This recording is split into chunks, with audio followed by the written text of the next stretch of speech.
Bonjour à toutes et à tous, voici l'analyse du SP500 et de l'euro-dollar pour le mercredi 3 décembre. Le SP500 reste toujours bien posé sur son premier niveau de support sur lequel il est en train de rebondir aux alentours des 2050 points. La résistance est toujours intacte autour de 2075-2080 points, niveau qui sera certainement difficile à déborder, mais si tel était le cas, nous assisterions à une bulle spéculative relativement dangereuse, peut-être pour début 2015.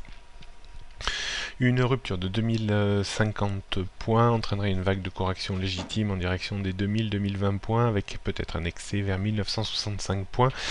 Mais plus on avance vers les fêtes de Noël, et moins le risque d'une correction franche baissière risque d'intervenir.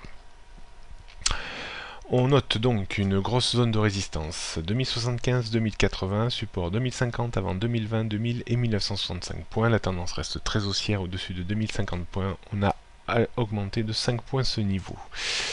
L'euro est en train de nouveau de craquer, peut-être dans l'anticipation de ce qui va être dit demain par la Banque Centrale Européenne.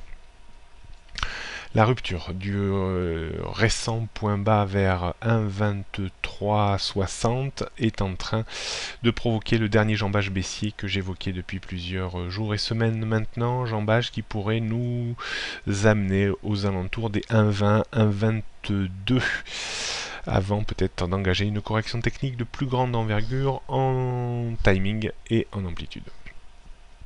Pour contrecarrer un petit peu ce scénario fortement baissier dans lequel s'engage de nouveau l'euro-dollar, il faudrait remonter dans un premier temps au-dessus des 1,24, puis au-dessus des 1,25 et la parité serait un petit peu plus tirée d'affaire sur débordement de 1,26 à 1,2840. C'est bien loin pour le moment.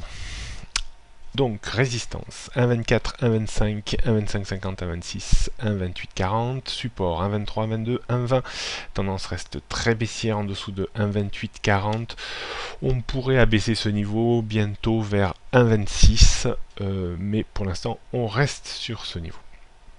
Bonne journée à toutes et à tous. Attention ce soir au Beige Book vers 20h. Grosse volatilité sur le marché d'échange certainement à prévoir. Bonne journée à toutes et à tous.